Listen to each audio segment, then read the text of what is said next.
우리는 산상수훈을 살펴보고 있습니다. 산상수훈이라는 것은 예수님께서 산에서 많은 사람들에게 설교하신 건데 주제는 하나님의 나라입니다. 예수님께서 사람들에게 하나님의 나라를 소개하시면서 어떻게 하나님의 나라를 누릴 수 있는지 잘 가르쳐 주시는 것이 우리가 지금 계속해서 살펴보고 있는 이 산상수훈입니다. 예수님은 우리가 하나님의 나라를 정말 누리기 바라셔서 이걸 가르쳐 주고 계신데, 예수님과 다르게 우리가 하나님의 나라를 누리지 못하도록 방해하는 세력이 있습니다.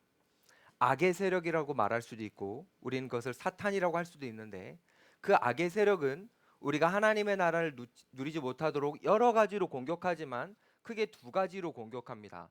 첫 번째는 우리가 물질을 사랑하여 하나님과 멀어지게 하는 방법이고, 두 번째는 우리가 세상에서 사는 것을 두려워하고 염려함으로 하나님과 멀어지게 하는 겁니다. 저와 여러분들은 이번 주와 다음 주 두 번에 걸쳐서 이 두 가지를 살펴볼 겁니다.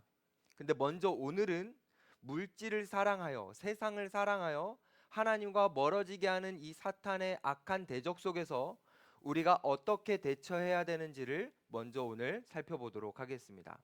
일단 예수님은 19절과 20절 말씀을 통해서 우리의 보물을 땅에 쌓지 말고 하늘에 쌓으라 라고 말씀을 하셨습니다. 여러분들에게 보물이란 무엇인가요? 여러분 보물 있어요? 무슨 소리지? 하는 표정들이 있는 것 같은데, 예수님 시대의 유대인들은 어떤 것을 보물로 여겼냐면 조금 좋은 양식 아니면 괜찮은 옷, 이런 것을 보물로 여겼습니다. 이게 없는 사람들도 꽤 많이 있기 때문이에요. 근데 그 당시에 사람들이 이게 보물이니까 이것을 집에다 잘 보관해 두고 잘 쌓으려고 하기도 했습니다. 근데 문제는 옷을 이렇게 쌓아 놓으면 그 옷을 좀이라는 벌레 같은 것이 찾아와서 갉아먹어 버려서 그 옷을 상하게 만들고, 좋은 양식을 집에다가 잘 보관하면 곰팡이 같은 것이 피어서, 동록이라고 할 수 있는 곰팡이 같은 것이 피어서 그래서 음식이 상하고 먹지 못하게 됩니다. 의도는 내가 잘 쌓아두고 잘 이것을 누리려고 했는데 쌓아봤자 소용이 없는 일이 일어나게 되는 거죠. 여러분 그런 경험 있습니까? 내가 어떤 음식을 정말 좋아해서 이 음식을 지금 다 먹기 너무 아까워서 보관해 놓으려고 놨는데 이 음식에 곰팡이가 너무 많이 피어버리고 상해버려서 못 먹게 된 상황, 경험해 보신 적 있습니까? 그때 이런 말 합니까? 아, 잘 됐다, 다이어트 하려고 했었는데. 이렇게 안 하죠. 아쉽죠. 아, 그냥 이럴 줄 알았으면 미리 먹을 걸, 그때 그냥 다 해치울 걸, 이런 생각을 하게 되죠. 네, 마찬가지로 우리가 보물로 여기는 것을 예수님은 땅에 쌓을 경우, 그때 우리는 아쉽다, 이 땅에 쌓지 말 걸, 이런 생각을 할 수도 있다는 겁니다. 특별히 어떤 사람은 보관 방법을 잘 활용해서 양식이나 옷을 해지지 않도록, 상하지 않도록 집에다가 잘 보관할 수도 있어요. 그런데 예수님 뭐라고 말씀하시냐면, 그러면 도둑이 집을 뚫고 들어와서 그것을 가져갈 수도 있다. 예수님 시대는 정말 그랬습니다. 집 자체가 흙으로 졌기 때문에 누구라도 마음 먹으면 그 집을 뚫고 들어올 수가 있었어요. 우리가 나중에 이제 마태복음의 순서로 가다 보면 집을 뚫고 들어오는 친구들의 이야기를 또 살펴보게 될 겁니다. 왜냐? 뚫는 게 쉬워서요. 그래서 양식을 잘 보관한다 하더라도 도둑이 뚫고 들어와서 그 양식을 가져가서 결국 허무하게 될 수 있기 때문에 예수님은 그 보물을 사용하던 사용하지 않던 결국은 보물이 다 사라지기 때문에 땅에는 보물을 쌓지 말라라고 예수님께서 말씀하시는 겁니다. 자, 이 말씀을 딱 여기까지 들었을 때 많은 사람들이 오해를 합니다. 한 세 가지 정도의 오해를 하는데요. 첫 번째 오해는 뭐냐면 이런 오해입니다. 아, 땅에서 예수님이 우리한테 소유를 하지 말라는 거구나. 여러분, 기독교는 우리에게 무소유를 말하지 않아요. 우리는 땅을 살면서 가난하게 입에 풀칠 정도만 하면서 살아야 된다? 성경은 그렇게 말하지 않습니다. 성경은요, 곳곳에서 우리가 열심히 일하고 많이 벌어서 잘 즐기고 누리라고 많이 말하고 있습니다. 그러니까 무소유를 의미하는 게 절대 아닙니다. 두 번째는 이런 오해도 합니다. 아, 그러면 땅에서 저축이나 투자하지 말라는 거구나. 근데 여러분, 저축이나 투자 여러분 해요, 안 해요? 하잖아요. 그쵸? 잠언에 뭐라고 나옵니까? 미래를 대비하여 저축하는 것은 지혜로운 것이다라고 나오지 않습니까? 그러니까 저축이나 투자 해도 됩니다. 이건 그 의미가 아니죠. 세 번째 오해가 있는데요. 이 오해를 제일 많이 합니다. 이게 어떤 오해냐면 물질을 하늘에 투자하라는 오해입니다. 이렇게 많이들 생각해요. 이단들은요, 이걸 노골적으로 활용해서 사람들에게 헌금을 강요합니다. 하늘에 투자하라고. 하늘에 투자하면 하나님이 복을 많이 주실 것이다. 더 번영하게 해주실 것이다. 그렇게 속이고 그렇게 노골적으로 많이 유혹을 합니다. 여러분, 만약에 이 말씀이 우리가 하늘에 투자하면 투자한 것만큼 하나님께서 우리에게 복을 주신다, 이런 말씀이라면 사실 저 같은 사람은 막막해집니다. 왜냐하면 투자할 게 별로 없어요. 아니, 물질을 많이 가져야 하늘에 투자할 거 아닙니까? 투자해야 뭔가 보상이 이루어질 거 아닙니까? 근데 저는 투자할 물질이 별로 없는데, 제가 보니까 여기 몇 명 청년들도 저랑 비슷한 처지가 있는 것 같은데, 여러분 투자할 거 많아요? 만약에 우리가 하늘이라는 곳에 물질을 투자함으로 그 투자를 통해서 우리가 천국 갔을 때의 삶의 퀄리티가 달라진다면 저는 막막해집니다. 투자를 할 게 별로 없으니까요. 그리고 그런 천국이라면 저에겐 메리트가 없습니다. 이 땅과 다를 바가 없으니까요. 결국 이 말씀은 이런 의미가 아닙니다. 하늘에 투자하라 이런 개념이 아니에요. 그러면 오늘 예수님께서 말씀하신 이 말씀은 어떤 의미일까요? 우리는 항상 성경을 해석할 때 그 앞뒤의 본문들과 잘 연결해서 해석을 해야 됩니다. 우리가 지금 살펴보고 있는 이 본문 바로 앞에는 어떤 내용들이 나오냐면 예수님께서 구제하고 기도하고 금식할 때에 사람을 위해 하지 말고 하나님을 위해 하라라고 말씀하셨습니다. 하나님을 위해 하는 것이 중요하고 사람을 위해 하는 것은 중요하지 않다라고 말씀하셨습니다. 오늘 본문도 딱 그것과 연결되는 겁니다.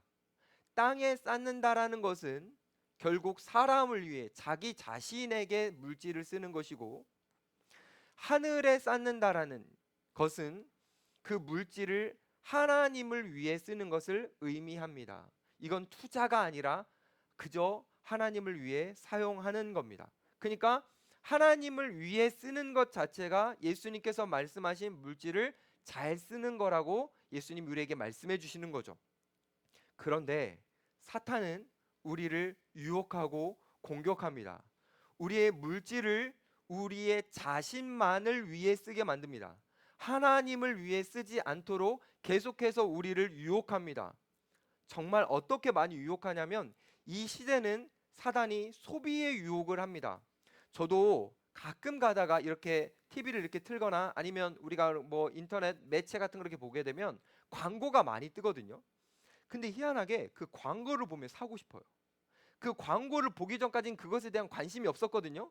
생각이 없었거든요. 살 마음도 아예 없었거든요. 근데 그 광고를 보면 그것을 사고 싶고 내가 갖고 있는 물질을 그것을 사용하고 싶습니다. 그렇게 여러 광고를 통해서 내가 그 물질들에 노출이 되고 그것을 사고 싶어지고, 그래서 그것을 사기 위해 내 물질을 쓰다 보니 물질이 점점 줄어들고 없어져서 하나님 앞에 드리는 그 물질은 인색하게 되는 겁니다. 이런 인색한 삶, 하나님 앞에 드릴 수 없다고 생각하는 이런 인색한 삶을 예수님께서 너무나 안타까우셔서 자기만을 위해 물질을 쓰는 것은 안 된다. 그것은 땅에다 쌓는 것이다. 그렇게 하면 안 된다라는 것을 알려주시는 겁니다. 여러분 오해하지 마세요. 우리의 물질을 다 하나님 앞에 드려야 된다는 개념이 아니고, 우리가 소유한 모든 물질을 자기만을 위해서 쓰는 것이 안 된다라고 말씀하시는 겁니다. 이것이 얼마나 심각한지를 예수님은 보관하는 장소의 내구성을 통해서 우리에게 알려주십니다. 땅에 쌓으면 지금 예수님은 변질되어 상한다, 없어진다 라고 말씀해 주시죠. 정말 그렇습니다. 생각해 보면 물질이라는 것은 모두 다 조금씩 조금씩 변질되고 그 모든 것들은 가치가 시대가 지나면 바뀌게 됩니다. 그래서 우리가 예전에는 소중하게 붙잡고 있었던 그것도 시대가 지나면 우리에게 소중해지지 않고 사용하고 싶지 않은 것이 됩니다. 우리가 어떤 물질을 계속 붙잡으려고 해도 그것이 변질되기 때문에 잡지 않고 싶어지는 거죠. 그래서 어떤 사람들은 그러면 변질되지 않는 거, 그 가치가 계속되는 거, 이런 거 소유하면 되지 않나라고 생각해서 사람들이 뭘 사기 시작하냐면 금, 안 바뀌는 거. 여러분 혹하죠 금. 요즘 많이 올랐나요? 금이? 누가 이렇게 하네? 잘 안 해. 그래요. 이런 거 혹해서 그 금 같은 거 사고 싶어 하고 그것을 소유하고 싶어 합니다. 근데요, 여기서 놓치면 안 될 것은 금은 안 변할 수 있죠. 근데 뭐가 변하는 줄 아세요? 우리가 변합니다. 금은 안 변하더라도 그 소유한 사람이 변합니다. 무슨 말이냐면 우린 늙어가고 있고요. 우리의 존재는 곧 사라집니다. 그래서 우리는 그 금을 계속해서 소유할 수 없습니다. 우리는 언젠가 이 생을 떠나게 됩니다. 우리는 다 죽게 되고 우리의 인생은 끝나게 됩니다. 그래서 우리가 금과 같은 것들만 막 가지려고 하고 물질을 나를 위해서만 쓰려고 한다면 우리가 인생이 끝나는 그날 우리는 이런 감정을 갖게 됩니다. 아, 허무하다. 이렇게 살지 말걸. 왜 이런 감정이 드는 줄 아십니까? 우리가 죽게 되는 그 순간 우리는 하나님이라는 존재를 명확하게 알게 되기 때문입니다. 하나님은 우리가 죽는 그 순간 우리의 인생을 돌아보시면서 우리를 평가하십니다. 그 평가 앞에 우리가 서기 때문에 우리 자신만을 위해서 물질을 썼다면 그때 우리는 후회하게 되는 거죠. 여러분 한 번만 생각해 봅시다. 우리가 우리의 인생을 스스로 만들어냈습니까? 아니요. 하나님이 우리를 창조하셨습니다. 그러면 그 하나님이 우리를 왜 창조하셨죠? 우리가 이 땅에 있는 모든 물질을 모두 다 순전히 즐기라고 창조하셨습니까? 아니죠. 하나님께 영광이 되라고 우리를 창조하셨습니다. 그런데 그것을 놓쳐버리고 우리 자신을 위해 즐기기만 하려고 물질을 다 사용했다면 인생이 끝나는 그 순간 우리는 그 인생을 허무하게 느낄 것이고 아, 이렇게 살지 말걸 가슴 치며 후회할 수도 있는 겁니다.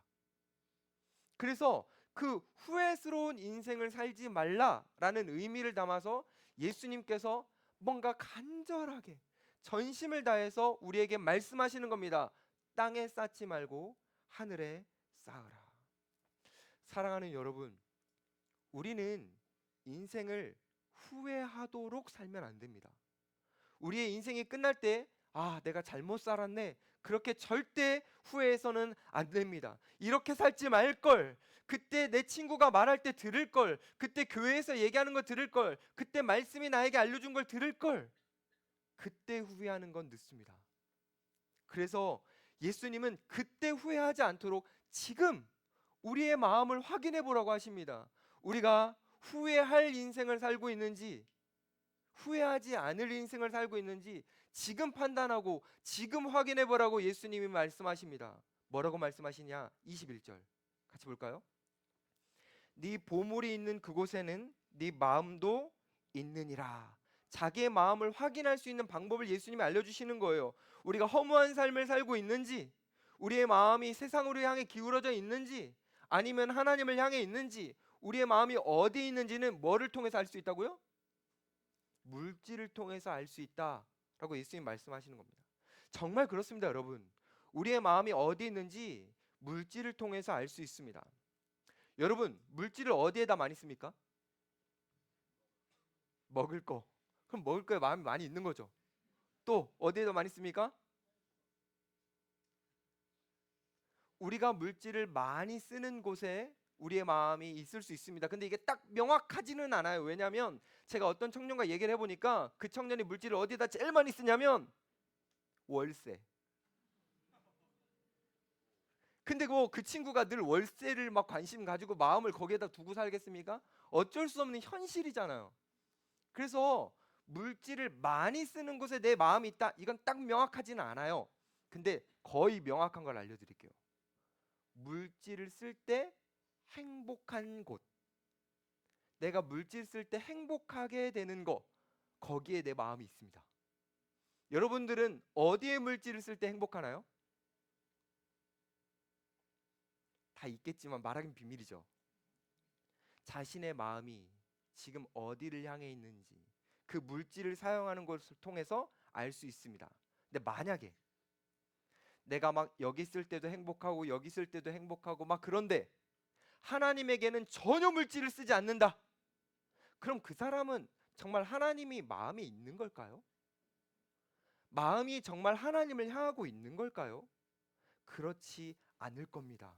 그 사람은 하나님을 믿는다고 여기지만 하나님에게는 관심이 없는 겁니다. 이건 너무나 끔찍한 거죠. 근데 여러분, 딱 물질만 우리의 마음을 확인할 수 있는 건 아닙니다. 물질 말고도 우리가 시간과 에너지를 쓰는 것, 그것을 통해서도 우리의 마음을 확인할 수 있습니다. 왜냐? 우리 사람들은 관심 있고 내가 기대하는 것에 우리는 물질과 비롯해서 관심 그리고 에너지, 시간을 쓰기 때문입니다. 아까 우리 부장님이 기도해 주시면서 우리에게 주어진 시간은 하나님이 주신 선물이라고 이렇게 고백해 주셨는데 정말 우리에게 주어진 시간 너무 선물 같은 거 아닙니까? 근데 요즘 청년들 중에 일부는 너무나 안타깝게도 그 시간을 너무 한쪽으로 기울어지겠습니다. 이게 무슨 말이냐면 이제 20대 후반 되고 막 이렇게 하면은 이제 직장에 막 취직해가지고 직장 생활 처음 하고 사회생활 하다 보면은 뭔가 동료들과 상사에게 신임도 얻고 싶고 인정도 받고 싶고 사랑도 받고 싶어서 거기에 막 이 20대 30대의 황금 같은 시간을 다 직장에 막 쏟아 붓습니다. 여러분, 청년의 때는 성경에 나오는 것처럼 창조주를 기억하여 그 하나님과 관계를 맺으며 그 하나님을 통해서 주어지는 하나님의 나라를 누려가면서 인생을 아름답게 만들어가야 될 그 시기인데 그것은 하나도 고려하지 않고 온전히 직장에 매여가지고 거기에서 에너지와 시간을 다 씁니다. 에너지를 다 쓰고 주말에는 에너지가 없어서 굉장히 무기력하게 살아갑니다. 그런 친구들이 교회 와가지고 이런 말해요. 눈 다 감고 있으면서 오늘도 목사님의 설교가 길구나 이럽니다. 예배에 에너지를 쓸 게 없어요. 이미 다 쓰고 와가지고 세상으로 기울어졌고 자기가 원하는 그 인정과 명예에 마음이 기울어져서 거기에 시간과 에너지를 다 쓰고 교회에 와서는 저 에너지 쓸 수 없어요. 저 남아있는 게 없어요. 그렇게 말합니다. 근데 그 삶 자체도 안타깝지만 너무 안타까운 것은 그러한 삶은 하나님의 나라를 제대로 누릴 수가 없습니다. 예수님은 지금 많이 모여있는 사람들에게 산상수훈을 통해서 하나님의 나라가 무엇인지를 가르쳐 주시면서 하나님의 나라가 누리기를 바라서 전심으로 막 설명해 주시는데 에너지를 다른 데 쓰다 보니 예수님이 우리에게 주시는 하나님의 나라를 누리지 못하는 거죠. 사랑하는 여러분, 여러분들은 지금 마음이 어디를 향해 있습니까? 예수님입니까? 아니면 세상입니까? 내가 쓰는 물질, 내가 쓰는 시간, 에너지를 통해서 자신을 점검해 봐야 됩니다. 자신의 마음을 확인해 봐야 됩니다. 예수님이 이렇게 말씀하실 때 제자들은 이해를 못했습니다. 예수님, 이해가 안 가요. 내 마음인데 내가 왜 몰라요? 그걸 꼭 확인까지 해봐야 돼요? 우리는 예수님 말씀이 이해가 안 돼요. 제자들이 그런 태도를 보이자 예수님께서 그래, 너희들은 지금 이해 안 될 수 있지. 그래서 내가 친절하게 조금 더 설명해 줄게. 예수님이 비유로 설명해 주십니다. 그 말씀이 22절과 23절이에요. 우리 다 같이 한번 읽어봅시다. 시작. 눈은 몸의 등불이니 그러므로 내 눈이 성하면 온몸이 밝을 것이요 눈이 나쁘면 온몸이 어두울 것이니 그러므로 네게 있는 빛이 어두우면 그 어둠이 얼마나 더하겠느냐. 지금 예수님 뭐라고 말씀하시냐면 어떻게 내 마음을 내가 몰라요 하는 제자들에게 눈이 밝아야 알 수 있어. 눈이 어두우면 몰라. 자기 자신도. 눈이 밝아야지만, 영적인 눈이 떠야지만 자신의 상태를 확인할 수 있다라고 예수님이 이 비유로 말씀해 주시는 겁니다. 제가 이렇게 사역을 끝내고 집으로 이렇게 돌아가면 항상 우리 아이들이 안 자고 있을 때는 문소리가 나자마자 뛰어나와서 저를 반겨줍니다. 아, 아빠다 이러면서 나와가지고 막 안아주고 그럽니다. 좋겠죠? 네, 그래서 막 힘이 돼요. 근데 어느 날 제가 이제 집에 갔는데 안 나오는 거예요. 잘 시간이 아닌데. 그래서 이제 들어가 봤더니 애들끼리 서로 살짝 이렇게 다투고 있었어요. 뭐 때문에 그러나 했더니 오빠는 이런 거예요. 너가 나한테 사과해. 네가 잘못했으니까 이러고. 또 동생은 오빠한테 오빠가 나한테 사과해. 오빠가 잘못했으니까 막 이러고 있는 거예요. 근데 저는 그 사정을 모르잖아요. 밖에 있다 들어와서. 그래서 제가 아내한테 무슨 일이야? 라고 말했는데 물어봤는데 아내가 뭐라는 줄 아십니까? 아내가 이렇게 말했어요. 저한테. 둘 다 똑같아. 이랬어요. 이게 무슨 말인지 아십니까, 여러분? 아이들은요. 그리고 우리는요. 다 눈이 가려져 있어서 자기의 연약함에는 둔감하고 다른 사람의 연약함에는 예민합니다. 그래서 내 잘못은 못 보는데 상대방의 잘못은 잘 봐요. 왜냐? 눈이 가려져서 그렇습니다. 죄가 그렇게 만듭니다. 죄가. 우리에게는 죄가 있어서 우리의 마음이 부패해져 가고 있는데도 모르게 하고, 우리의 마음이 세상을 향해 가고 있는데도 모르게 하고, 우리가 물질을 하나님만큼 사랑하고 있는데 그걸 모르게 합니다. 제자들은 그러죠. 아니 예수님, 어떻게 제 마음을 제가 모릅니까? 예수님 말씀하시는 거, 그래 넌 몰라. 눈이 가려져서, 눈이 떠여져서야만 알 수 있어. 예수님은 지금 우리에게 어떤 걸 말씀하시는 걸까요? 뜨라는 거죠. 눈을 뜨라라는 거예요. 진짜 눈을 뜨고 한번 확인해 보라는 겁니다.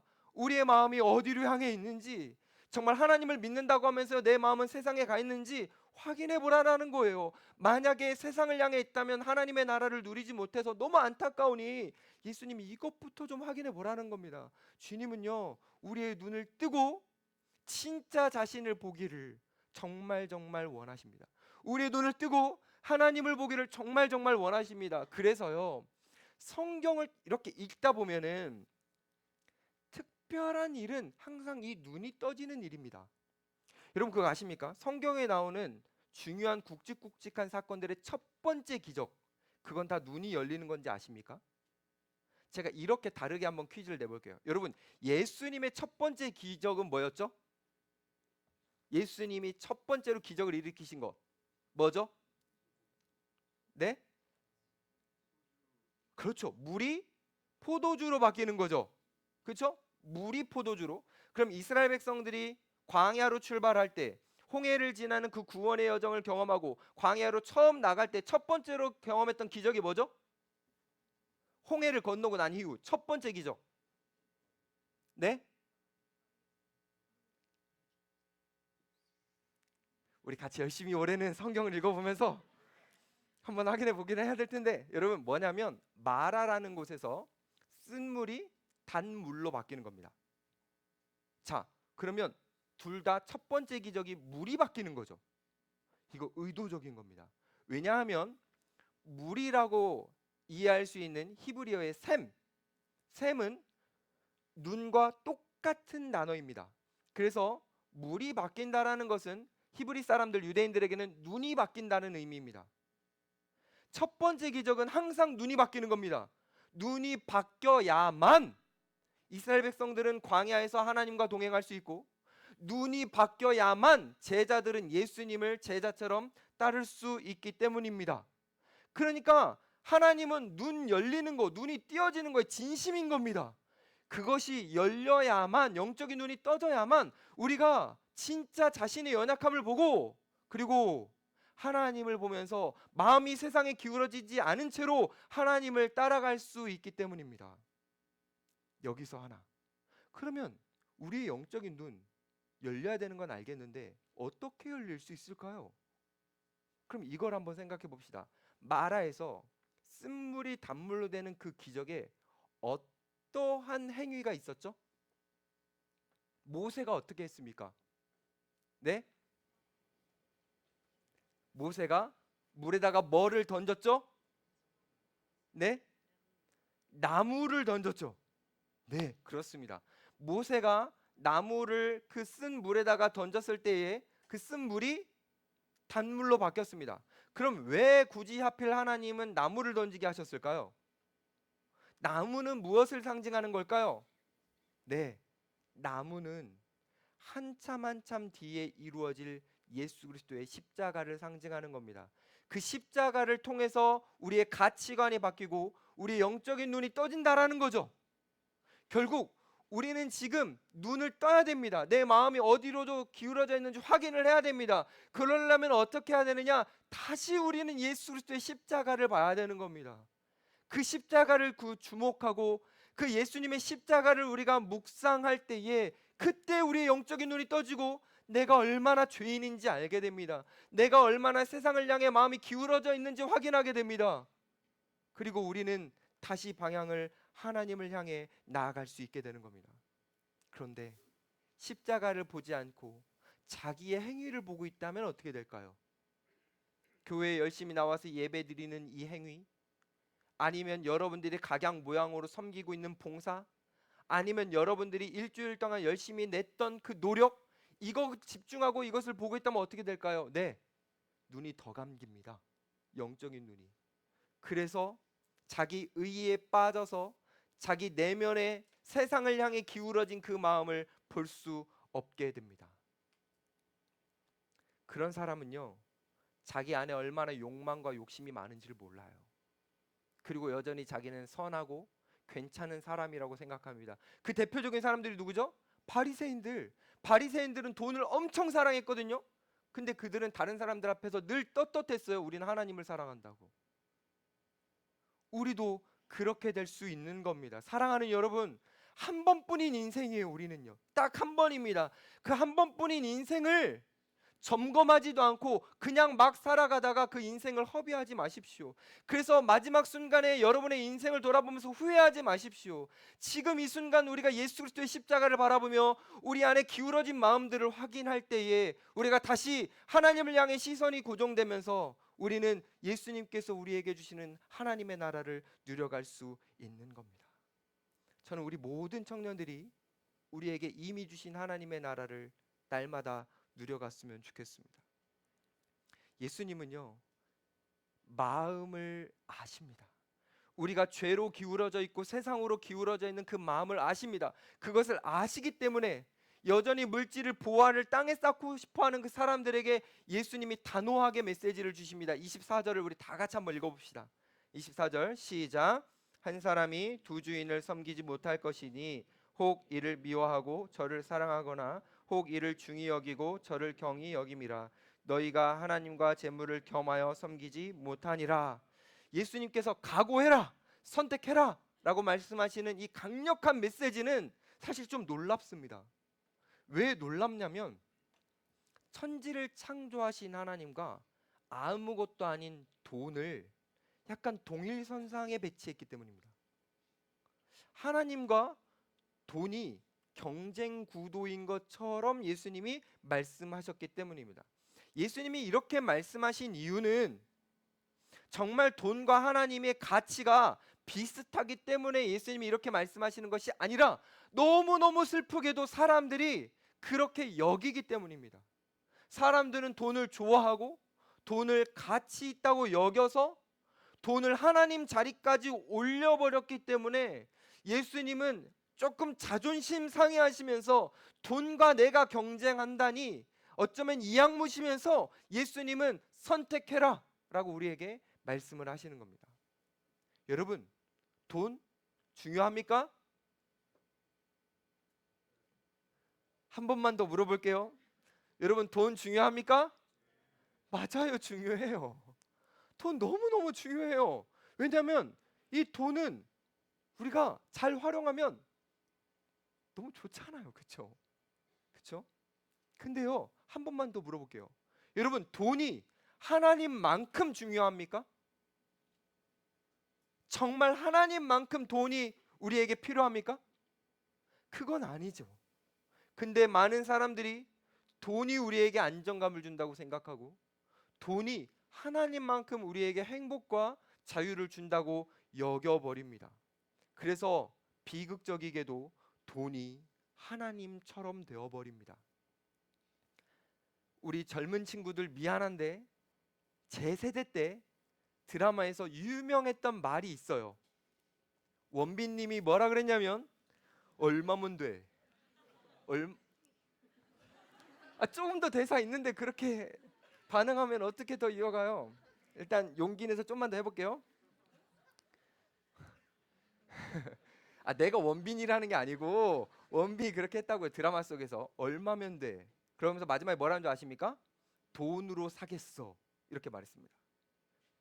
근데 그 중에 국중 주인공이 송혜교였는데 못 샀습니다. 그리고 그 극중의 송혜교는 죽습니다. 그쵸? 제 기억이 맞죠? 너무 오래된 드라마라 저는 그렇게 기억하고 있는데, 여러분 돈으로 살 것 같은데 사실 정말 못 삽니다. 돈은 정말 우리에게 중요하지만 정말 중요한 문제는 해결하지 못합니다. 물론 돈이 우리의 사소하고 쉬운 문제들 정도는 우리를 위해서 해결해 줄 수 있습니다. 그래서 어떤 사람들은 돈을 하나님처럼 여기면서 돈을 향해 막 신앙 고백도 합니다. 돈이 많으면 다 해결돼. 돈이 많으면 행복해. 너 돈이 없어서 봐서 그래. 돈이면 진짜 좋아. 사람들은 그 돈을 향해 막 신앙 고백을 합니다. 그런데 여러분, 그렇지 않습니다. 돈은 우리에게 자유와 행복을 주지 않아요. 어느 정도 돈은 그런 거를 조금은 주지만 우리에게 다가오는 비극, 그리고 우리에게 다가올 가장 큰 비극인 죽음을 막을 수 없습니다.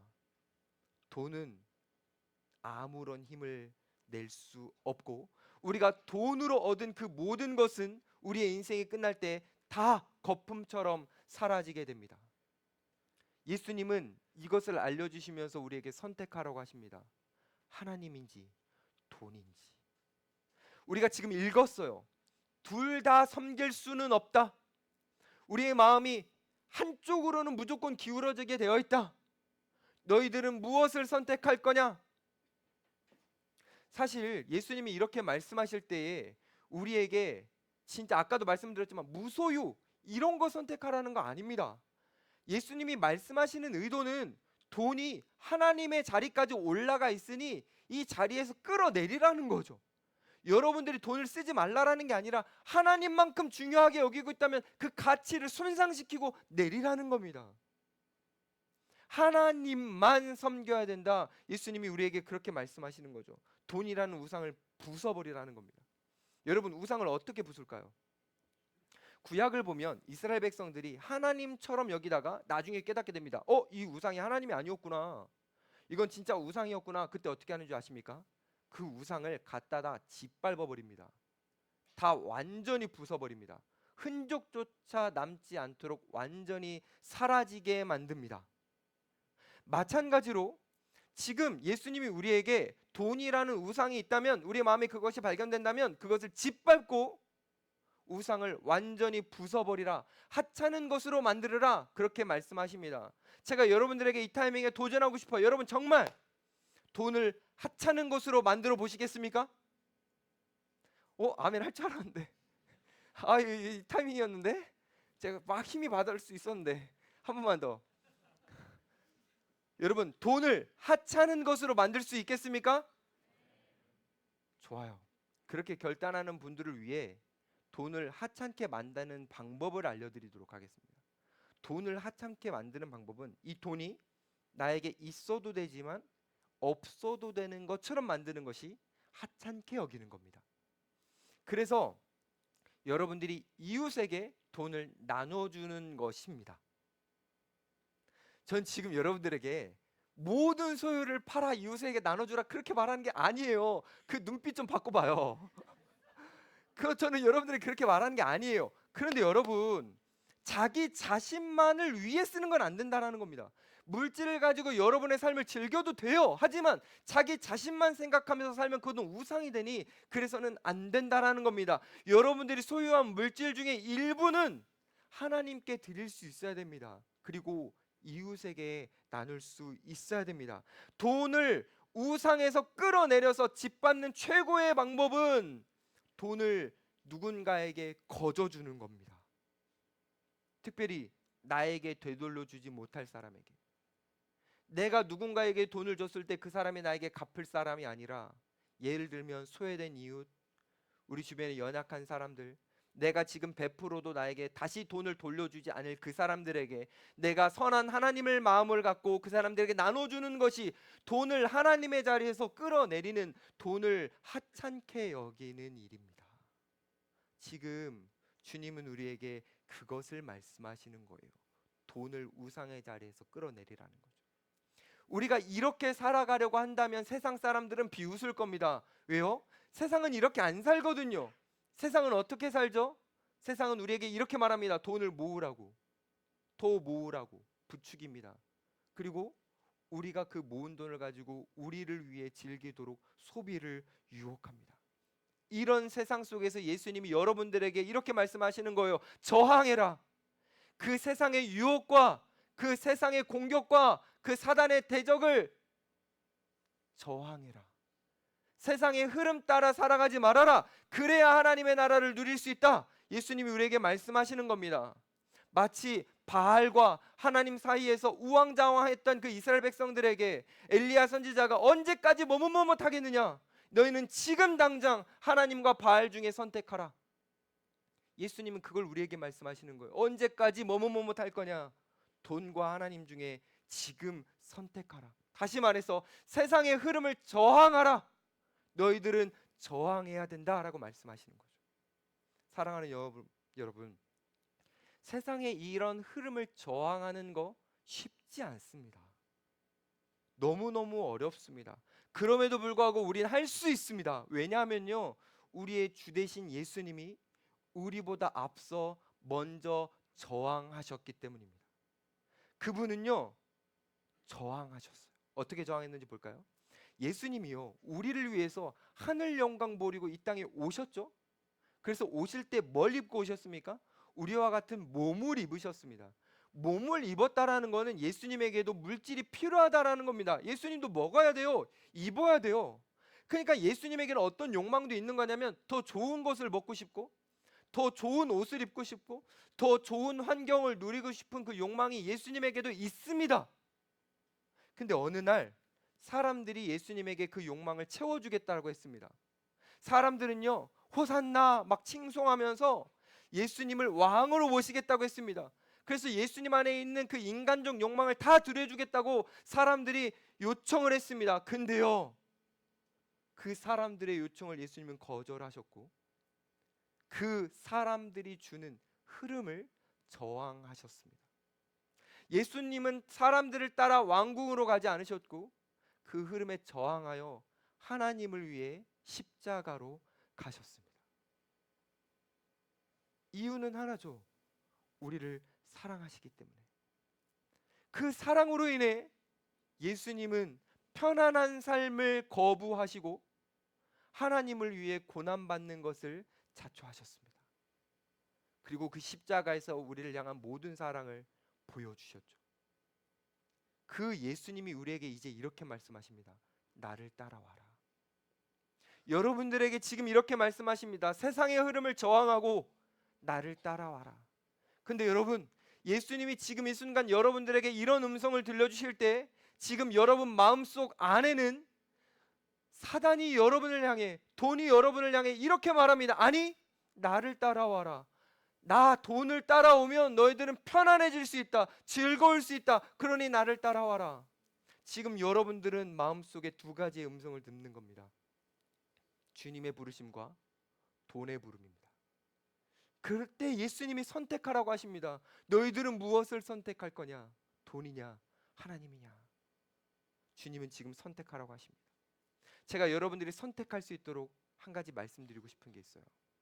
돈과 예수님을 좀 비교해 보려고 합니다. 돈은요, 여러분들을 향해 이렇게 말합니다. 너희들이 나를 알아야 된다. 그래야 나를 많이 소유하고 많이 누릴 수 있다. 근데 돈 자체는 여러분들에게는 관심 없습니다. 근데 예수님은 달라요. 예수님은 여러분들에게 나를 알라라고 말씀하시기 전에 여러분들을 다 아십니다.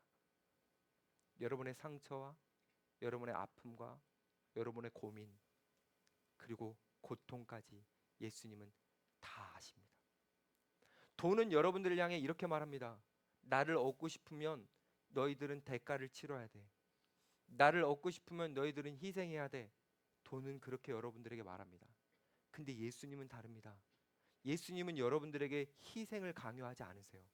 예수님은 오히려 여러분들을 위해 희생하십니다. 그게 바로 우리 예수님, 그리고 그 증거가 바로 우리가 늘 언제나 사모하고 바라봐야 할 십자가입니다. 왜요? 돈과 예수님은 어떤 차이가 있는 거죠? 돈은 여러분들을 사랑하지 않습니다. 여러분들이 돈을 사랑하게 만들죠.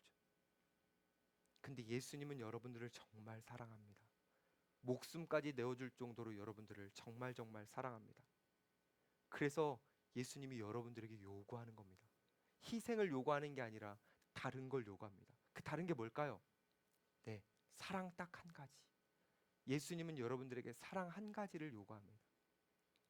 예수님이 십자가에서 죽으시고 부활하신 이후에 베드로를 찾아가십니다. 그리고 베드로에게 가셔서 말씀하실 때, 베드로야, 내가 희생했던 거 봤지? 너도 나를 위해서 희생하라라고 말씀하지 않습니다. 베드로에게 딱 한 가지 질문합니다. 베드로야, 네가 나를 사랑하느냐? 딱 한 가지 질문하십니다. 지금 새해를 맞아 이 자리에 참여한 여러분들에게 예수님은 딱 한 가지만 물어보십니다. 네가 나를 희생할 수 있냐? 이게 아닙니다. 네가 나를 사랑하느냐? 청년들아, 너가 나를 사랑하느냐? 네가 물질보다 나를 더 사랑하느냐? 네가 세상에서 누릴 수 있는 명예보다 나를 더 사랑하느냐? 나는 물질과 명예보다 너희를 더 사랑한다. 그래서 하늘의 영광을 다 버리고 너희를 위해 너희 곁에 갔다. 그게 내 사랑이다. 너희도 나를 사랑하느냐? 그렇다면 세상의 흐름에 저항해라. 저항하고 물질 따라가지 말고 나를 따라와라. 너희는 그럴 수 있다. 예수님이 여러분들에게 그렇게 말씀하십니다. 사랑하는 여러분, 돈을 따라가지 마십시오. 세상의 가치를 따라가지 마십시오. 그것을 저항하십시오. 우리에겐 저항할 수 있는 이유가 있습니다. 우리 주님이 먼저 저항하셨기 때문에. 우리가 저항하지 않고 세상을 따라가면 주님은 질투하실 겁니다. 내가 돈밖에 안 된다고? 내가 돈보다 못한다고? 우리 주님의 질투를 만들지 마시고, 우리 주님이 여러분들을 오래 바라보실 때 미소 지으실 수 있도록 여러분들의 마음이 분명하게 하나님을 향했으면 좋겠습니다. 그래서 우리 모든 청년들 올해 안에 예수님께서 이 산상순을 통해서 정말 우리에게 가르쳐주고 싶어 하셨던 이 하나님의 나라, 그분의 통치를 받는 이 세계, 이 기쁨의 세계를 저와 여러분들이 풍성하게 누려가기를 간절히 축복합니다.